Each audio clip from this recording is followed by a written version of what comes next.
right, so we got kind of a mixed bag here today. We got some good news and some bad news. So, Halo Infinite has officially been delayed. Netflix's live-action Avatar has lost its original creators, but we got some good news to go through, okay? Welcome to the newest episode of SDW. Super Dario World!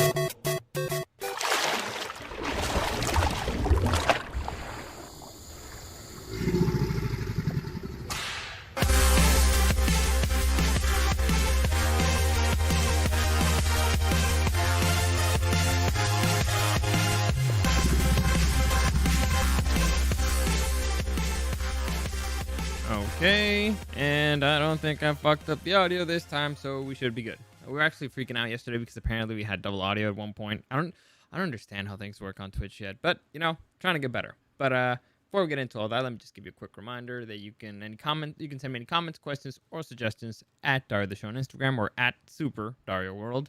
Also live streaming, like I said, Twitch at Super Dario World, also on YouTube at Super Dario World, pretty much every day, Monday through Friday. At least that's what I'm aiming for. I don't always succeed, but, you know, I'm trying to make it happen. Mostly I think it's going okay, so check me out there. Like I said, also check out my Facebook page at Super Dario World. I update everything there. So let's get into it. First off, it's a public service announcement. For those of you who are fans of the Total War franchise, there is a new game out called Troy Total War, and I believe for the next 3 hours it's free. So if you like the Total War franchise, basically, it's a strategy game. I love it. It's one of my favorite ones. If you go to the Epic Game Store right now, it's for free. I don't know when it ends. Its sale ends 8/14 at 6 a.m. Doesn't say if it's Pacific time or Eastern time. Point is, right now, you can get it for free. I already got it. I'm really excited to play it. For those of you who don't know what Troy is, watch the movie with Brad Pitt. That's pretty much it. It's the story of the Iliad. I don't know how far it's going to go, but I'm guessing it's going to be just you can pick to be the Greeks or the Trojans, and you will live out the Trojan Wars, which supposedly took a few years. So I don't know. Again, I haven't played it yet. I saw it. I wanted it. I've been waiting for this for months. I downloaded it, and now it's for free. Instead of $50, it's for free. Fuck yeah. So public service announcement. Take or leave it. I don't care. I'm playing it. I have it. Anyway, so let's get into it. So that's good news, obviously, and we'll stick with a little bit of interesting news. So actor Jared Leto has confirmed that he will be a part of the Tron franchise. He actually put out a tweet. Let me just read that for you. I'm struck with such gratitude for the opportunity to bring this movie to life, especially as both the original video game and the film affected me so deeply as a young child. The fact that I get to be a part of this new chapter is mind-blowing. I'm so very excited and proud to confirm that yes, I will be starring in Tron. We will work as hard as we possibly can to create something that I hope you will all love. We also have some special ideas in store for you all. See you on the grid. So, interesting stuff there. First off, I did not know that there was going to be another Tron movie. The second one was fine. The story wasn't that great. I don't know if Jeff Bridges is going to be on this one. I don't know if Jared Leto is going to take over his character. I don't know if this is going to be a reboot. Honestly, I have no idea what's happening. But Jared Leto is an Academy Award-winning actor. He has some pretty good roles under his belt. He could look. I guess he does have a look for it. I mean, for whatever you want, pretty much. If you ever saw Blade Runner, he does have like that futuristic sci-fi look. I mean, you can make him look whatever you want. Lately, he hasn't done anything that great, but mainly it's because of the Suicide Squad. It did kind of tarnish his legacy a little bit. It's like, I won an Academy Award, and then I did the Joker. So it didn't go well for him. But I mean, it's fun. It's a franchise that's got a lot of potential. I mean, that premise is not exactly, let's just say, it's been used for a lot of things. This whole being trapped in a digital world, but I mean, by a lot of things have used it. Tron has its own special way of spinning that particular web. So, all right, like it's got potential, right? Digital world, and the particular style that Tron has, I like. But we'll see. I guess I don't know. It's not confirmed of Olivia Wilde's gonna be coming back. Nothing. We only know so far, at least from what I've heard, it's just Jared Leto. So we'll wait and see. But honestly, it's a good thing. It's a good thing to see that they're doing a reboot here, or that it's gonna be coming back because, like I said, it does have a lot of what was it? A lot of fuel still left in the tank for that one. They still can do a lot of stuff with that particular franchise, and I'm excited for it because I'm a fan. Moving on, we have some bad news for you. So it's been confirmed that Netflix's Avatar is in trouble. So for those of you who don't know, Avatar. First off, Avatar: The Last Airbender was not created by Netflix. Okay, I need to get that. I need that to be clear. It's not created by Netflix. However, it is currently streaming on Netflix. And for those of you who've never watched it, it's debatably the greatest animated show of all time. It's definitely in the conversation, in the very least. It's worthy of the debate that it's the greatest animated show of all time. Depends on your particular taste. Basically, our young hero here, Aang, he is the Avatar, and it's a world where humans can, depending on their tribe, can manipulate one of the four elements, and the Avatar can manipulate all four. So water, earth, wind, fire. And each one has their own nations, and there's issues afoot. So that's the easiest way to explain it. I won't get any deeper.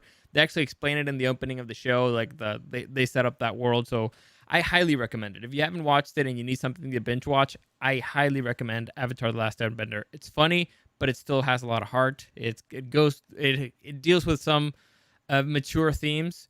Not like anything. It's good for kids, but it still has like the consequences. The story has some weight to it, and like I said, mature stuff, like adult decisions and stuff like that. So I highly recommend it.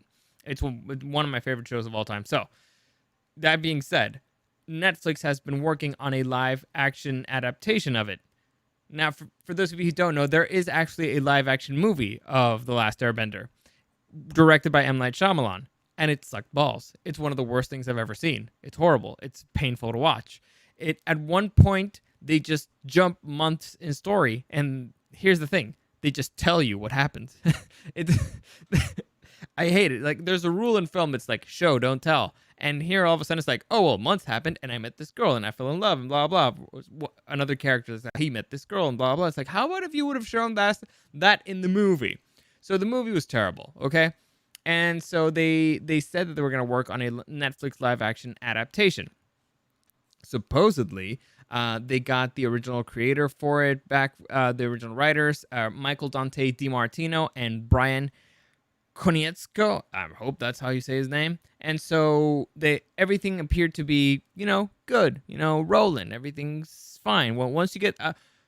whenever somebody's doing a reboot or an adaptation of something, I always prefer that they go to the original creators, at least as consultants, have them nearby, because you want to protect the integrity of their work. You want to keep the original intent and all that stuff.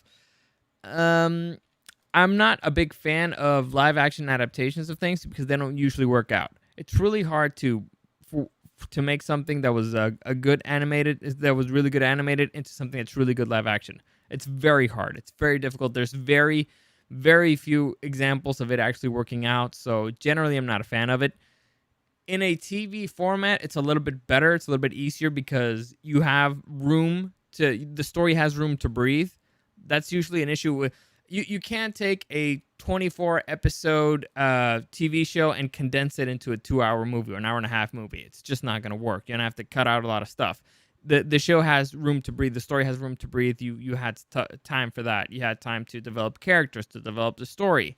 With Avatar: The Last Airbender, it seemed on Netflix that that's what they were going to do for the live action adaptation. It seemed like they actually were going to, you were going to have time to develop things. They weren't just going to tell you what happened. They're going to show you. So I was giving them the benefit of the doubt. Netflix had done a few good adaptations at that time.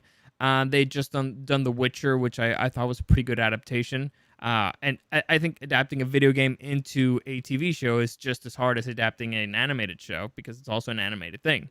So giving them the benefit of the doubt.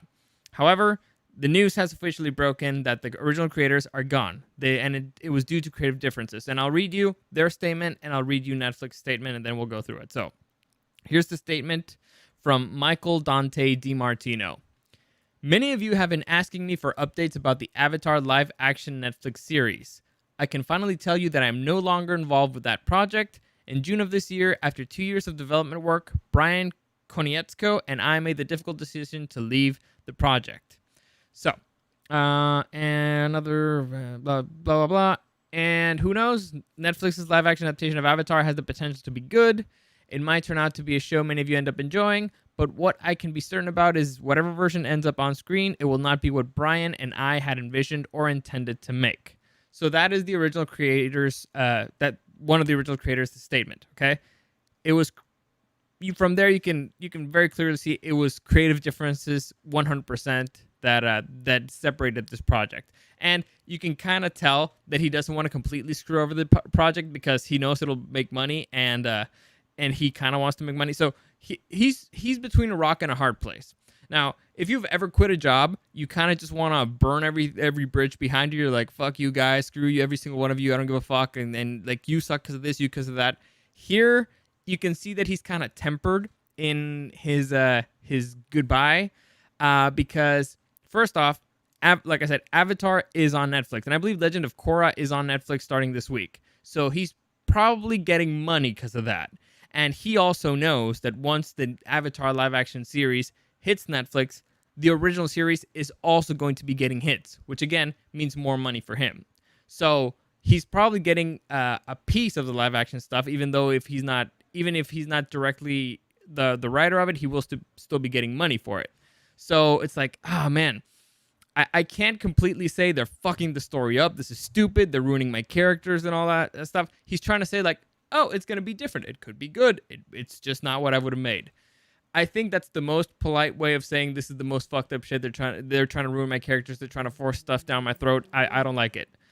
I could be wrong, but to me, that's the way how I take it. It's not, he's not mad enough, but he's trying too hard to be kind of polite about it. That's my take. But again, I'm not in the room. That's just speculating. Now let's hear the response from Netflix. Netflix said, this is a spokesperson from Netflix, and he said this via Variety.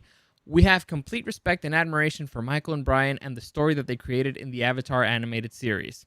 Although they have chosen to depart the live-action project, we are confident in the creative team and their adaptation. So, again, very polite, but it seems like nobody really wants to touch it. It seems like, well, it's their decision. We don't know why they want to leave. We think our creative our creative department is really good, but it's their decision. It sucks. We will miss him. Blah blah blah. Yeah, it's a very bad sign for your show if the original creators want to leave.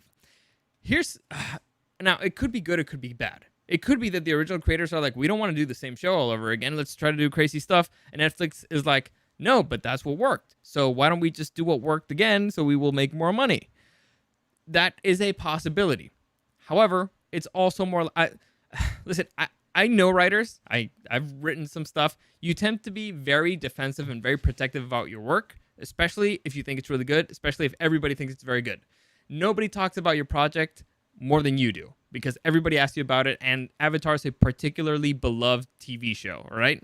Extremely beloved TV show. And like I said, it's in the conversation of being the greatest animated show of all time. So, like I said, writers tend to be very defensive about their projects. They don't like it when you change a single line. Like, I've known writers that will fight you tooth and nail for a single line. It's ridiculous. And you know what's the weird thing there? You can just edit it out.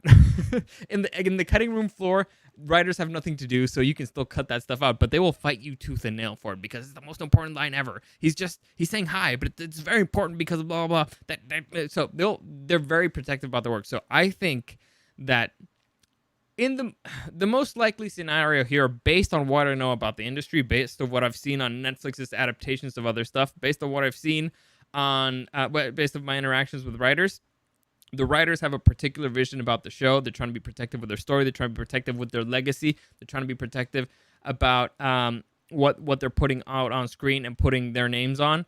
And Netflix is being like, well, how about if we try this thing? You think it will be better if we do this? You think it will be better if we do that? And they're like, no, it's going to suck. We know what our fans want because we've been talking with our fans for years. And we know what works. We know what they loved. We know what we loved about it. And Netflix is like, but what if we try this? And they're like, you know what? Fuck you guys. I'm still going to get money anyway. I'm out.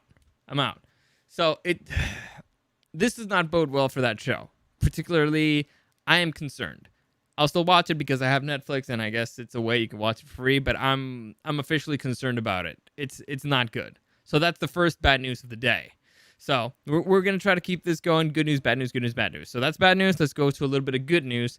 And that's Rocksteady Studios has confirmed what their next project is going to be. Now, for those of you who don't know who Rocksteady Studios is, they are the studio behind the Batman Arkham series, which is a beloved video game franchise. Honestly, I think that Arkham City got a 10 out of 10.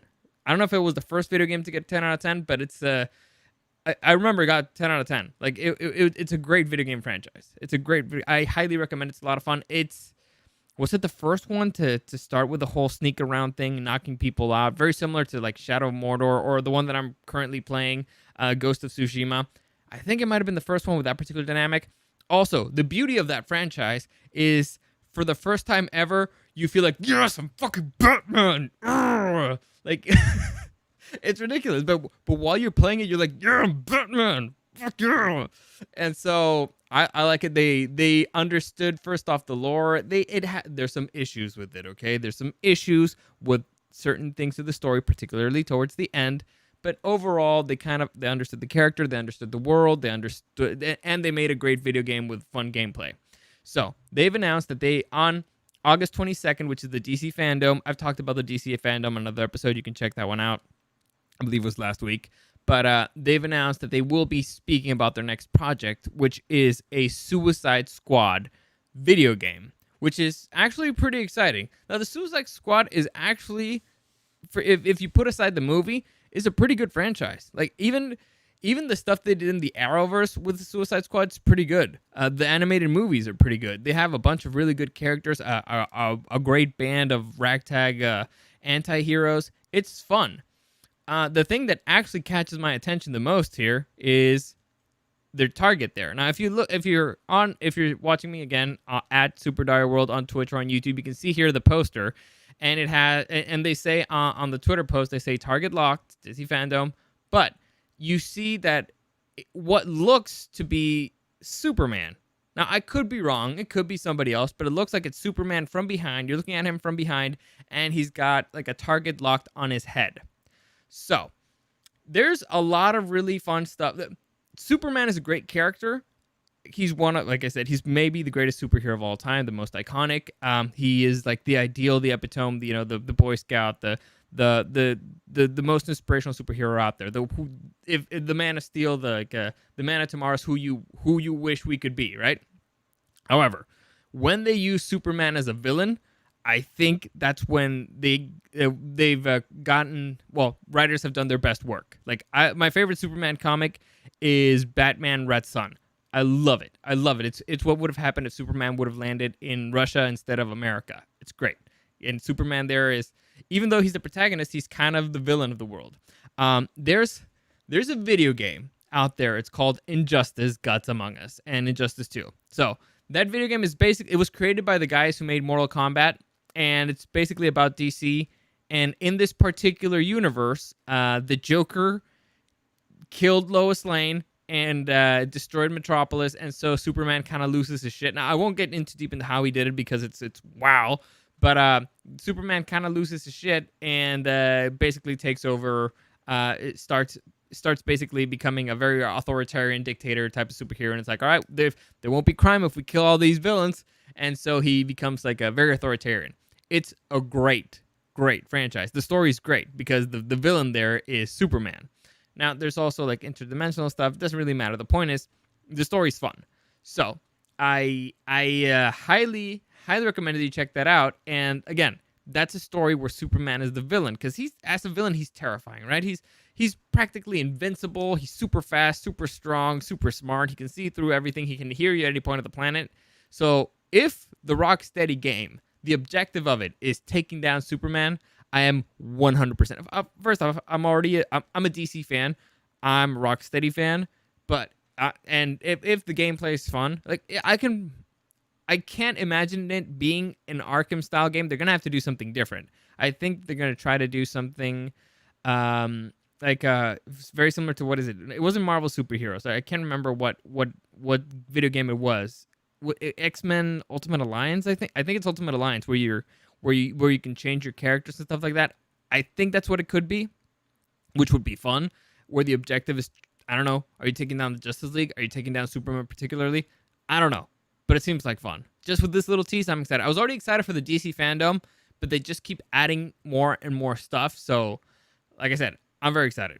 So that's that was good news, right? That's good news. Let's move on to a little bit of bad news. So it has been confirmed that the Series Xbox X's Halo Infinite, that's going to be what their flagship title, has been delayed till 2021. Now they put up a post. It's kind of a long one, but I'll read it here for you.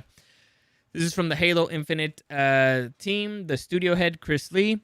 Today, I want to share an important Halo Infinite development update with the community. We have made the difficult decision to shift our release to 2021 to ensure the team has adequate time to deliver a Halo game experience that meets our vision. The decision to shift our release is the result of multiple factors that have contributed to the development challenges, including the ongoing COVID-related impacts affecting us all this year. I want to acknowledge the hard work from our team at 343 Studios, blah, blah, blah. We have remained committed to making the great game and finding solutions to limit changes. However, it is not sustainable for the well-being of our team or the overall success of the game to ship at this holiday.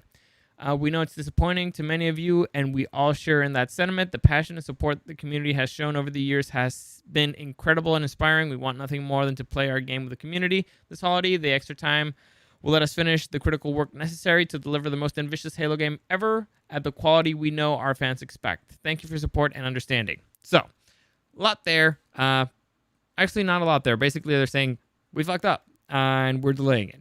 That's the summary there. However, there's some interesting stuff that's come out of Halo Infinite lately. So let's stick with the goods for now, and then we'll move into the bad, which is the delay.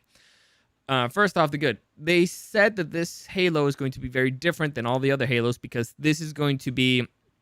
It's not going to be a serialized version. From what I understood, this is going to be the new Halo where all the other games launch from. So this is going to be the launching pad for the future of the Halo franchise, meaning that from now on, it's probably just going to get add-ons.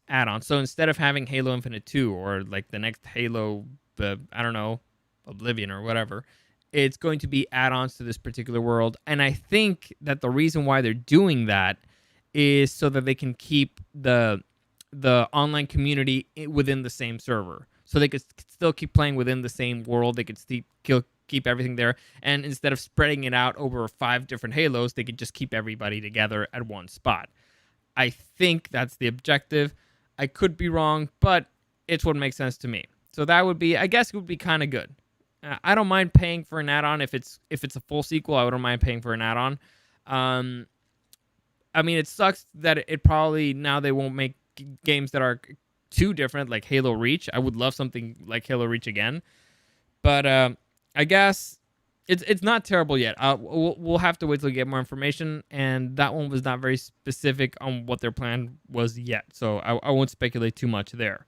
However, here's the bad news. First off, this is a terrible look for Microsoft. Terrible look for this Xbox, because it wasn't very long ago that you released a trailer, and I mean nothing ago. So if you were already worried that you were not going to reach your deadline, you probably shouldn't have confirmed shit.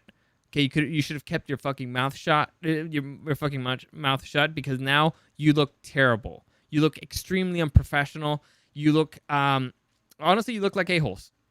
Because I'd be embarrassed. I'd be embarrassed to have to put out that statement because, like I said, less than a month ago, you were like, hey, this is our game, and it's coming out on this particular date, and it's going to be a launch title for the Xbox. And now you have to walk it back. And, like, listen, nobody blames you for having to delay stuff because of the COVID. It happened to pretty much every single video game this year, or at least most of them. Or, at least for the big titles. For the big titles, it happened. I get it. And nobody blames you for, if you would have said, you know what, we want to make the game better, we want to make it more smoother, we want to perfect a few stuff, that's fine. Cyberpunk's doing it. Nobody's upset. I mean, everybody's upset that it's delayed, but everybody understands. The fact that you waited until this point is bad. And this point, I don't mean so close to the release. I mean, after you had announced that it was coming out with the launch, makes you look extremely unprofessional. And I was already concerned about this Xbox. This Xbox, has a few titles that are console worthy. And I mean that's worthy to buy a console to play. However, the Xbox also has crossplay in PC and the Xbox One. So I don't understand why I should fucking buy your product. Okay? Halo is a franchise that I care about, and it's not launching with it. So why should I care about buying this Xbox when it comes out? Why shouldn't I spend my money on the PS5? Because you're not giving me anything. Every other game, I could buy it from my computer. I could buy it from a PC. I could buy it for the Xbox One. You're not giving me anything. So you're not giving me a reason to buy this Xbox. You're delaying the main title that I care about, and you look like fucking assholes because you're clearly not prepared for what you're doing. So this is a terrible, terrible look. Terrible, terrible look for 343 Industries, for Microsoft, for this Xbox. It's not as bad as the launch for the Xbox One, because that thing was a fucking shit show. You remember when they wanted to charge you for every single person in the room watching a movie? Well, that was fucking insane. But this is not that. Of course, it's not that bad, but it's not good either. It's not good either. So get your shit together, Microsoft. That's my advice. Free advice. Take it or leave it. And so let's close out things with another tiny bit of good news. Okay, so the movie Dune is one of the movies that I'm most looking forward to this year. I actually, for those of you who don't know, I work for a morning radio show called the show on Rock 105.3 here in San Diego, and every year I make a list of the most anticipated movies of the year, at least for me, and I try to rank them on which movie is going to be the best and the worst that year. Then at the end of the year, we review my results. All right. I've been really wrong on certain things. I've nailed a few others. Like for example, I was really, really wrong. I thought Suicide Squad was going to be the best movie of that year. I was very, very wrong, and I can admit it. It was probably the biggest mistake I've ever committed in my life. So, Dune is the movie that I thought is going to be the best movie this year. Why? Because first off, it's one of the most iconic sci-fi franchises of all time. Second, the director, Denis Villeneuve, might be the best sci-fi director out right now. He made Blade Runner 2049. I always forget the number, which I think is better than the original Blade Runner. And Blade Runner is one of the most iconic films, one of the most monumental films in sci-fi history. He also did Arrival, and I'm blanking out another title, but the point is the dude does really good sci-fi. So I'm very excited, and he got his director of photography, his DP. He's won the Academy Award, I believe, for the last few movies that he did with him. So I'm very excited to see what he does, what they do together. Visually, supposedly, it's going to be a magnificent film. The cast is insane. Like they got, well, like here you can see Timothée Chalamet. He's the lead. He's going to play the main character. But they also got Javier Bardem in there, Jason Momoa, Oscar Isaac, Stellan Skarsgård, Charlotte Rampling, and Rebecca Ferguson, who's here as well. But they also have a Zendaya in there. Now, not sure what her last name is, but, Zendaya's in there. But the point is, it's got a great cast, great director, great DP. It's a great story. It has everything to be the best movie of this year. Maybe the best movie of the decade. Who knows? I'm excited for it. That's the point. And so I made a bet with Sky thinks that Wonder Woman 1984 is going to be better, and so we have an ongoing bet. The ongoing bet is somebody else, like a third person, is going to see both movies, and that person is going to try to objectively decide which movie is better. I believe we put $20 on it. I don't know. I'm still hoping for it. Now, there's mixed news on Dune on whether or not it will be released this year.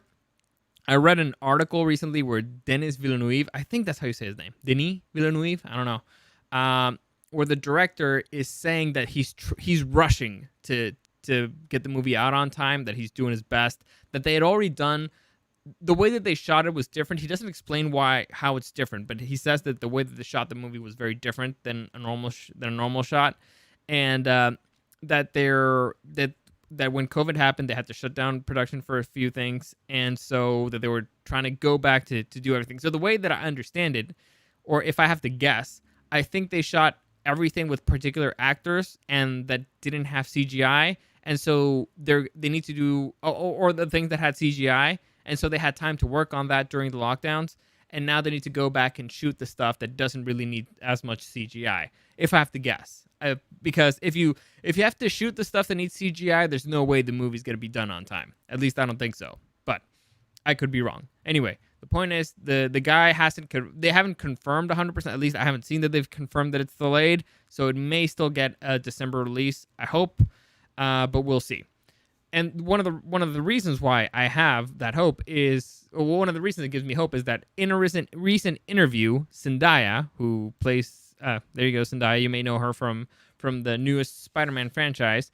I don't know much about her character in Dune yet, but she talked about the movie, and she said and she talked about the trailer. So I'll read you her quote, and then I'll tell you where we'll be able to see the first teaser for Dune. Well, the first trailer.